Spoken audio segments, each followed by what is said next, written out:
I'm an urban explorer, and I'll never forget what I found in an abandoned factory.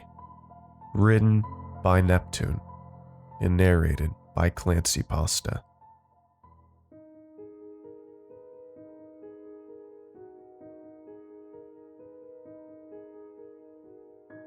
My name is Wyatt. I'm 21 now, but this story happened last winter when I was still 20. I am an urban explorer and nature photographer. That is about as much detail I'll go into about myself, because I don't want anybody coming after me if they find out what I've seen. I know I will never forget what I saw, but I can't risk telling anyone that I know. I am not currently under any immediate danger, but there are too many unknowns. Back in early December of last year, I was looking through Instagram and saw some shots from an abandoned factory in Germany. This place was so perfect. It was rusting and old, but still kept the same structure and shape as when it was in use. Some of the pictures were breathtaking. Mountain views through decrepit old windows, things like that. I screenshotted and reverse image searched one of the pictures from Instagram and found a place in Germany. There was no name for the factory anywhere I looked, but I kept seeing that the town it was in was called Westchen.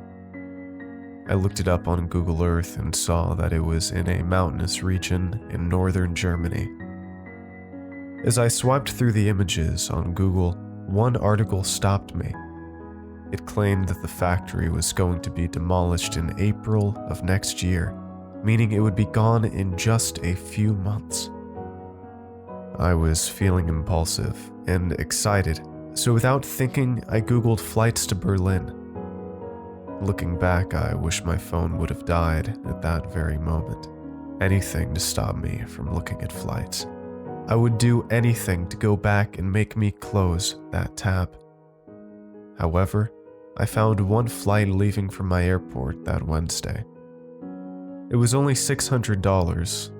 I was just about to buy the tickets when I remembered that my friend Bryce, not his real name, was looking for somewhere to go for winter break. So I called him up and told him that there were tickets to Berlin for $600. I wish he would have talked me out of it, but instead, he was all over the idea. Later that afternoon, we both bought our tickets and planned to leave on Wednesday. Adrian, also not his real name, was also coming with us, but was going to leave early on Saturday to go see his family in Poland. Me and Bryce made plans to go to Westchen on Sunday and look around there for a few hours. So when Wednesday came, I packed up all my stuff, camera lenses, SD cards, respirator, flashlights, clothes, and met up with Bryce and Adrian. We took an Uber to the airport and quickly boarded the plane. Honestly, I don't remember most of the flight. I think I slept through most of it, but finally, we arrived in Berlin.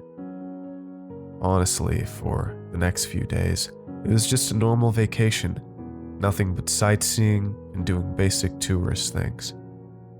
On Saturday, we said our goodbyes to Adrian, and he left for Poland. That night, I made sure to get all my stuff ready for the next morning. We had a 2-hour car ride from Berlin to Westchen. I was hoping we would get there around 2 in the afternoon and explore until about 8 that night. Playing it back in my head, I remember every little detail of that day. I remember the sound of my alarm, the excitement of waking up that day, the feeling of seeing all my stuff packed neatly on the floor next to my bed. We got up and had breakfast in the hotel lobby before walking to the car rental place.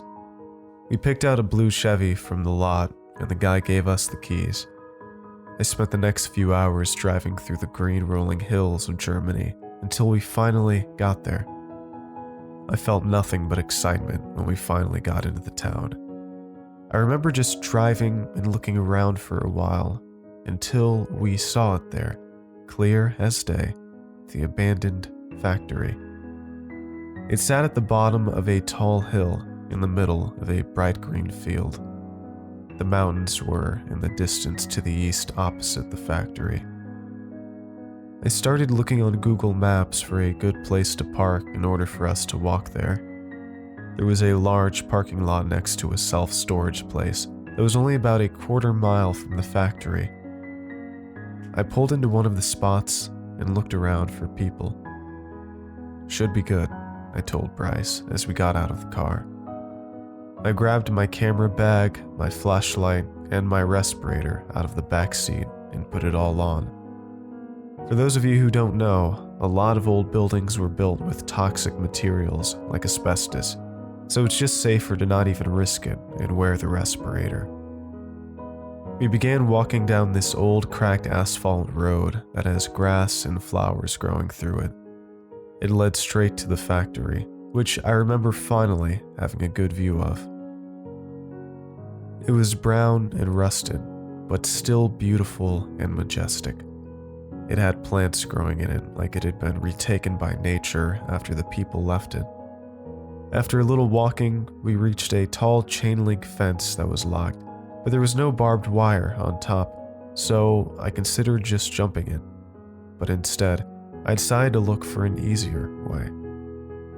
After walking next to the fence, I saw part of it had been knocked from the metal frame by somebody else. We pushed the metal out of the way and just crawled through it onto the other side.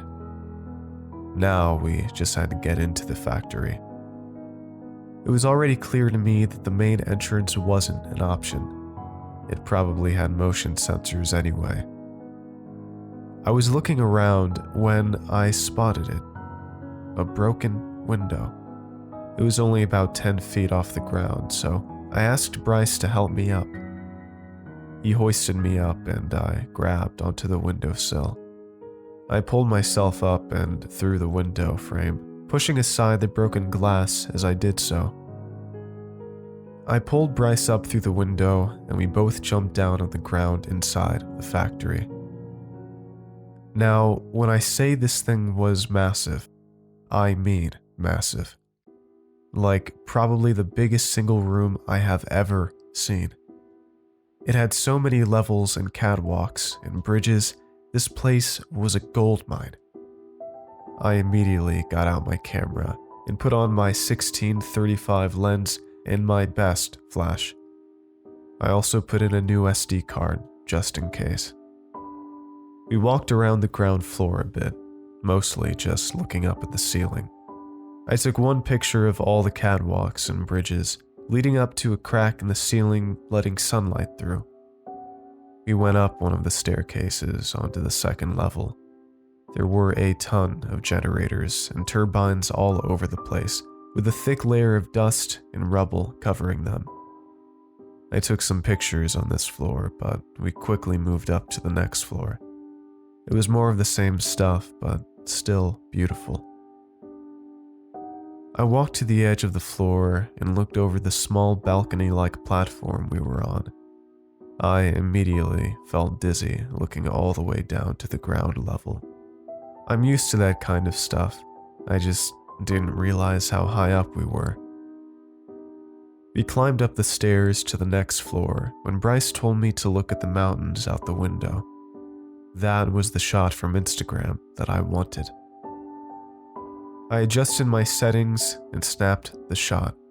I checked over them just to make sure it was good because that's pretty much the reason I came here. Even though I'm explaining this all very quickly, we did spend hours wandering around this place and looking at every little detail. We eventually got to some sort of control room. It must have had hundreds of different switches and buttons, all labeled with German words that I couldn't read, or seemingly random numbers. It was made clear from a thick layer of dust that this stuff hadn't been used in decades, probably. That being said, I know I shouldn't have done this, but I took a small silver key from the control room as a souvenir. We left the control room and saw a ladder that went up at least 2 stories. It led straight up onto the roof of the factory. I hesitantly decided to climb it. Bryce said he'd do it, if I did it first. The ladder wobbled from side to side as I hesitantly climbed up the steel bars. Finally, I grabbed onto the roof and pulled myself up onto it. "You'll be fine if you go slow," I yelled down at him. Soon he joined me up on the roof, and we looked out on the rest of the world. It was just endless rolling green hills leading to the snow-capped mountains. I turned around and looked behind us. I realized that the hill behind us was taller than the factory itself. If we could get to that hill before sunset, the picture would be unbelievable. I really wish I had just abandoned the idea. But instead, we rushed back down the ladder and all the staircases to the ground level. We quickly leapt out of the window and crawled through the fence. We walked across the grassy green fields and slowly walked up that tall green hill. I won't lie, it was tiring walking all the way up that hill, racing the sunset. When we finally got there, it was totally worth it. The factory, the mountains, and the sunset all mashed together in this beautiful vista. I took out my tripod and lined up the composition. When I finally snapped the shot, I took 9 or 10 of the exact same picture just to make sure I got it. It was incredible, but if I could, I would go back in time and leave that hill immediately. But unfortunately, Bryce looked behind us and pointed out another abandoned building to me. It was smaller, made of brick rather than steel. He was hesitant to go down there and check it out because it was getting late. I assured him we would be fine with the flashlights and we wouldn't be long. We walked back down the other side of the hill and over to the dilapidated brick building. By the time we got there, it was getting pretty dark already, but we had flashlights that worked fine. The only weird thing was that when we walked up to it, the gate was unlocked, like they weren't even trying to keep people out. I guess it was pretty hard to find, but still. We walked straight through the gate. I was scanning the area for motion sensors or alarms, but there was nothing. The same exact thing when we got to the front door. No lock, no bar, nothing. We moved open the metal door, but it was heavy, hard for either of us to even move. We entered the building and it was dark, super dark. I immediately had to turn on my flashlight to even be able to see. The building looked more of the same, catwalks, machines, and the overall same vibe. But there was a large circular door directly in front of us. It looked more like the entrance to a bank vault than any normal door you would find. At this point, I was stunned that we hadn't seen a single alarm or motion sensor in this place. We were both immediately drawn to the vault door. I put my hand on it in awe. I had never seen anything like this in all the places I've explored. It was barely cracked open, not open all the way, but definitely not closed. I put my hand in between the door and the wall and tried to pry it open. It slowly moved open, showing us what was inside. There was a long circular tunnel that just led to another room. So far, this was looking like one of the best finds for me ever. I took multiple pictures looking down that long hallway, the flash lighting up the area. We slowly walked down the hallway, flashlights in hand as we advanced towards the room at the end. When we got to the end of the hallway, there was another vault door that was swung all the way open. We walked through the open door into the room. It was seemingly empty, except for a small hatch leading into the ground. It was closed, but the lock and chain on it were broken. Above it, there was an arrow pointing at the hatch that said, Project Nightwolf. At the time, I had no idea what it meant. I didn't even take a second to put it into Google Translate.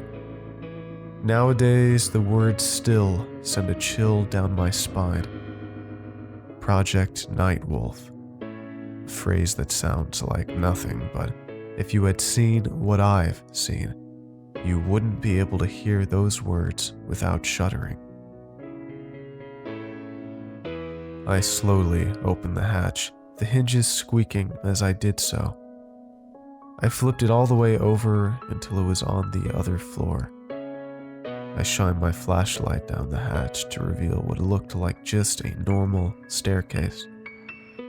We began slowly descending down the stairs. As we got closer to the bottom, you could hear the drops of water hitting the floor and making a quiet sound. I was going first, ahead of Bryce, so I saw it first. A room that was all pitch black with about 2 inches of water lining the whole floor came into my sight. What horrified me were the piles of animal skeletons and bones lying in the water. Small rodents that had been mutilated and sheep that had been torn apart. Some were just the skeletons, but others still had decaying, rotting flesh, but it looked like they had been ripped apart, some of them torn perfectly in two. I struggled to hold back my vomit as the smell hit me. I was firing off my camera flash, taking pictures all around us, when I spotted another door just ahead of us. I remember Bryce telling me we should just leave, but I wanted to get to that last door. The room was made out of cement. Stone pillars sat around the room, although some of them looked like they were about to collapse. We finally got to the door, and I opened it. It looked like just another control room, like the ones in the factory. The thing that was different, though, was there were swastikas on a lot of the equipment and walls. Not ones that had spray painted on by some kids, but real-looking ones. It was as if this place hadn't been touched since World War II. I looked around at some of the buttons and stuff until I saw a journal. I opened it to find that, unsurprisingly, it was in German. But I stuffed it in my pocket to take home. Just then, I heard the sound of broken glass. Not like somebody dropping a wine glass, but like an entire window was just shattered all at once. I immediately turned off my flashlight, and Bryce slammed the door behind us. We both knelt down, breathing as silently as possible, not wanting to know what that sound was. Thoughts rushed through my head. Possibly a bird, a mountain lion, but neither of those were even possible. We sat in that room for about a full minute until I realized that it was probably just because of how old this room was.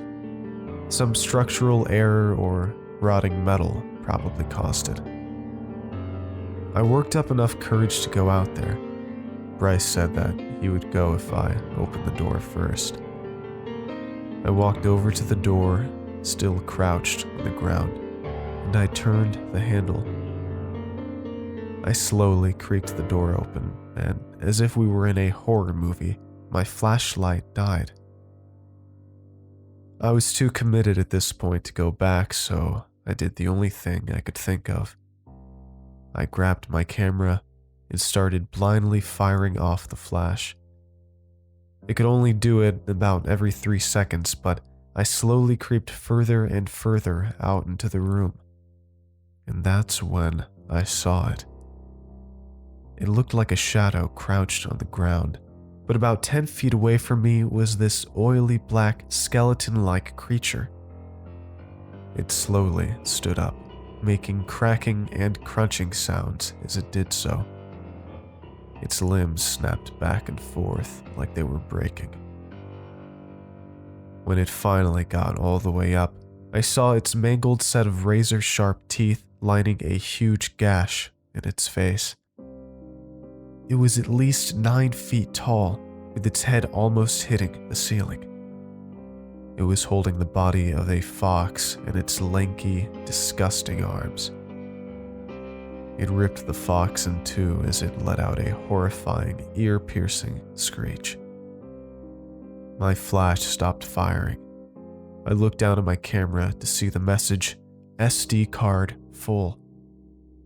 I quickly grabbed the one in my pocket and switched them out, but when I fired the flash again, the creature was gone. Had I just imagined it? I felt paralyzed when suddenly it grabbed me by the neck, its hand wet and sharp as it pulled me towards it. Bryce immediately ran for the door, and I don't blame him for it. I was panicked. No rational thoughts ran through my brain except one: survive. As I was brought closer to its face, I grabbed the pocket knife from my right pocket and plunged it deep into the neck of the creature. It dropped me and let out a horrifying scream. My camera smashed on the floor, and I felt Bryce grab my arm to pull me up. We bolted for the door and slammed it behind us. We could still hear it screaming and screeching as we ran up the stairs. When we got up the stairs and above the hatch in the floor, I tied the chain around the lock, hoping to give us more time. After that, we just sprinted back to our car. It was pitch black by that point, so when we got in the car, we sped off and didn't look back for a second. It was a very silent car ride back to the airport. We got on an earlier flight back home and left that night. We didn't talk about what happened until we got back home. I didn't leave my room for the rest of that winter break. If it weren't for the journal and the pictures, I would have thought that I dreamt it. But no, the pictures showed the disgusting creature exactly how I remember it. I'm actually glad I switched out SD cards, or I would have no pictures of it. I won't post any of them here, mainly because I don't want people finding this place and making the same mistake I did. But I will post a section from the journal that I was able to translate. Most of the journal is illegible, but I could make out this small section. Our tests have not been getting better. It has become even more violent, no longer eating the rabbits, but just tearing them apart. Nobody here wants to get into the cage with it anymore because of the fact that it seems to find joy in destroying the animals. Also, the screaming. I will not forget the screaming until the day I die. March 24th, 1942.